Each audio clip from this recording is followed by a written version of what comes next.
Дентофобия – тіс темдетуге барардағы өте жағымсыз қобалжу. Мынадай дыбысты естіп тып-тып көріңдер енді.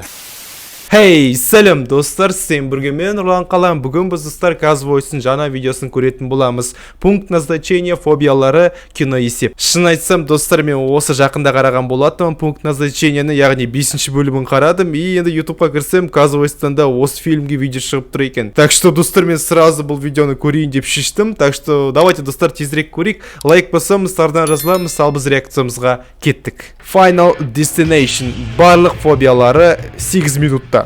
Керемет, 8 минутта. Өз көлеңкесінен немесе жалпы көлеңкеден туындайтын бейнелерден қорқу. Мұндай адамдар Көлеңкеден? Кім көлеңкеден қорқады? Достар, комментарий жазып кетіңдер. Вообще, достар, өздеріңіздің фобияларыңыз туралы жазып кетсеңіздер, вот комментарийде маған оқыған қызықты болады. Кімде қандай фобия?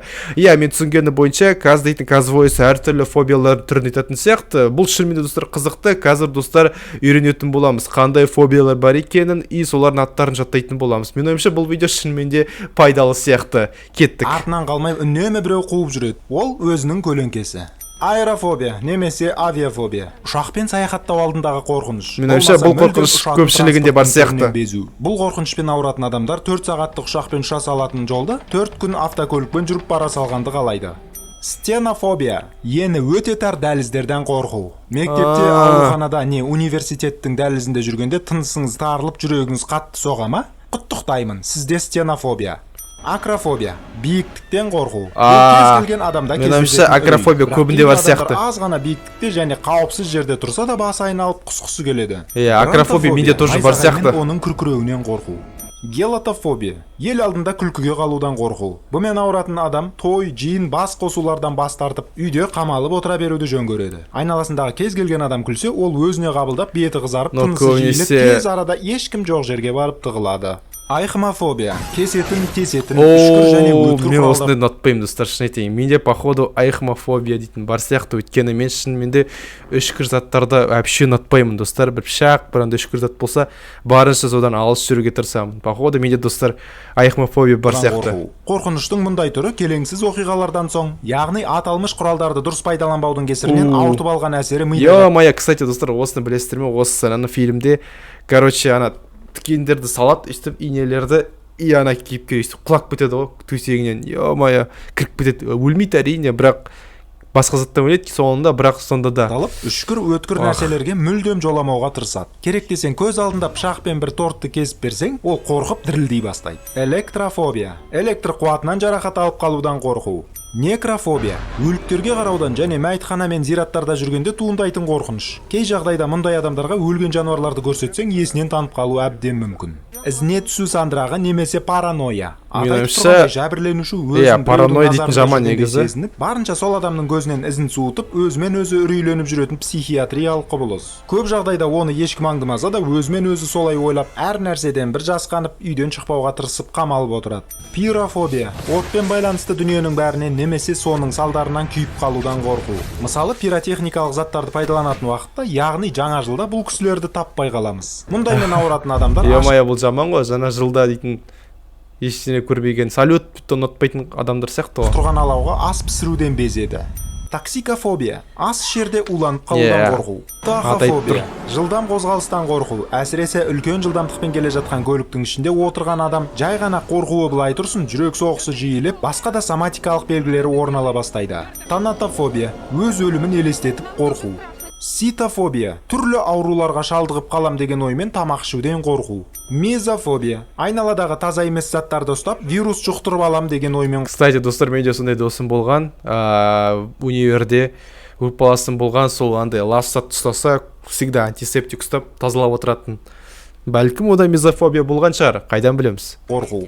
Агирофобия. Көшеден өту алдындағы қорқыныш. Мұның себебі көлік апатынан кейінгі посттравмалық жағдайлардың түрткі болуы. Арахнофобия. Өрмекшілерден қорқу. Білем, арахнофобияны білем мен. Ойыншығын әкеп, немесе сүйретін көрсетсең де оларға жетіп жатыр. Амаксофобия. Көлік жүргізу кезіндегі апатқа ұшырау салдарын елестетіп қобалжу. Геронтофобия. Қарт кісілерді көрген кездегі туындайтын қорқыныштың түрі. Гемофобия. Қанды көрсе есінен танып қорқу. Коуларофобия. Клоундардан қорқу.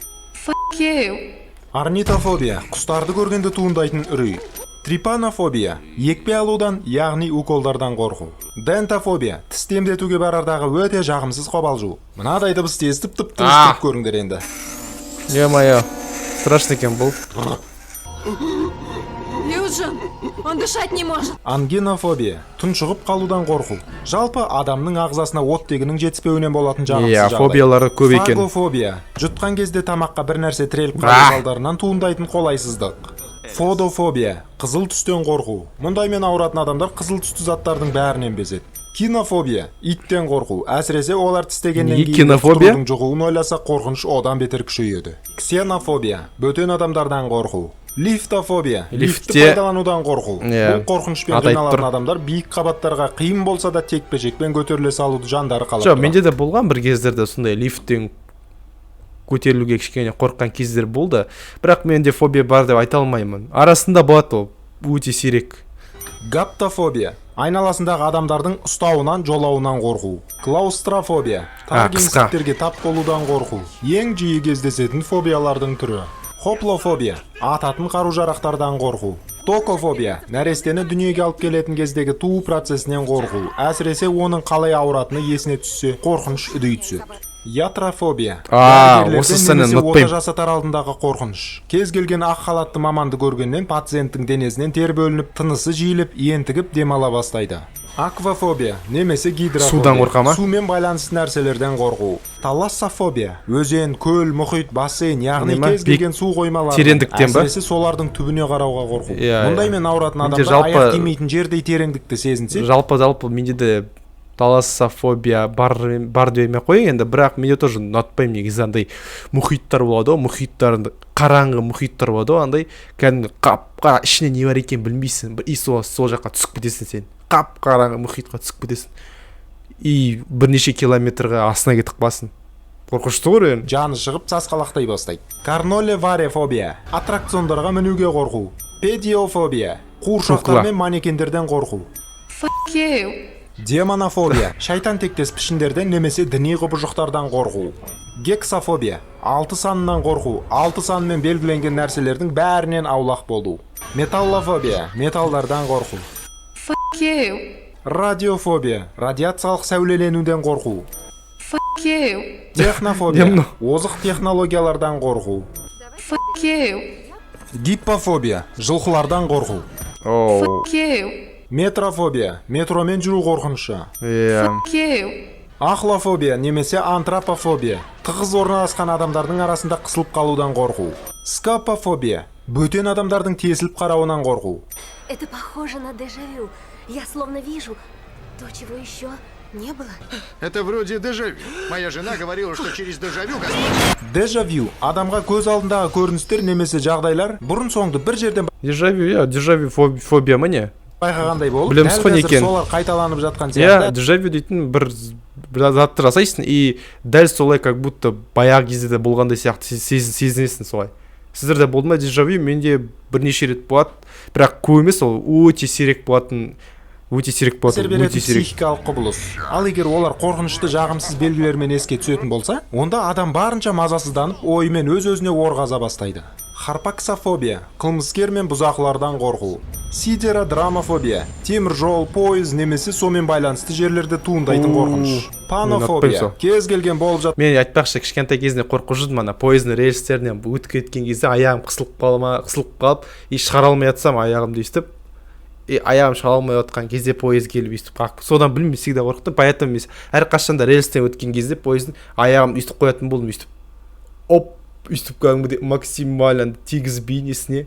Білім, фильмдерде сондай үйретіп саған сол жаман заттарға. Жағдайдан тек жамандық пен қауіп күтетін ең жаман фобиялардың түрі. Адам мұндай кезде өткен шақтағы сәтсіз оқиғаларды еске түсіріп, дәл қазіргі сәтте сол қайталанып қала ма деген оймен үнемі қобалжып, тек үреймен өмір сүреді. Тафофобия тірідей көміліп қалудан қорқу. Тонзурофобия өзінің шашын біреуге қиғызудан қорқу. Кейрофобия керісінше мастердің шаш алу барысында өз клиентінің бір жерін кесіп алу қорқынышы. Пипариофобия су құбырларынан қорқу. Герпетофобия жорғалаушы жануарлардан қорқу. Сколько ваших я положил в Корее? Я китаец, сэр. Азияфобия, азиялық нәсілдерді жақтырмау. Эскалофобия, эскалатормен түсер немесе шығар алдындағы Ол енді қорқыныш. расизм. Ескере кетсек, осы уақытқа дейін бұл аппарат көптеген адамдардың өліміне себеп болған. Сондықтан қазіргі таңда бұл инженерлік феномен аса қауіпті болып саналады. Гиалофобия, терезелерден немесе шыны заттардан қорқу. Автокинетофобия, кез келген автокөлікке мінер алдындағы қорқыныш. Гефирофобия, көпірлерден қорқу. Аталмыш құрылыстың үстімен өтіп бара жатқанда, ол қақ бөлініп жарылатындай әсер сыйлайтын қорқыныштың түрі. Хайрофобия, қайғылы оқиға болып жатқан жағдайда өз күлкісін тия алмай қалудан қорқу. Мысалы, адамды жерлеуге барғанда. Атихофобия, сәтсіздікке ұшыраудан қорқу. Тәуекелге бел буу бұл адамдарға өте қиын нәрсе болып табылады. Гомицидофобия, амалсыздан кісі өлтіріп қылмыс жасап қоюдан қорқу. Егер алдыңдағы адамның көз қарашығы кеңейіп, жүрек соғысы күшейіп, аяқ қол дірілдеп, еріксіз қозғалыстар жасай бастаса, онда абайла достым, ол сені өлтірейін деп тұр. Барлық 5 фильмдерді көріп шыққаннан соң, біз енді 180 деген саннан қатты қорқатын боламыз.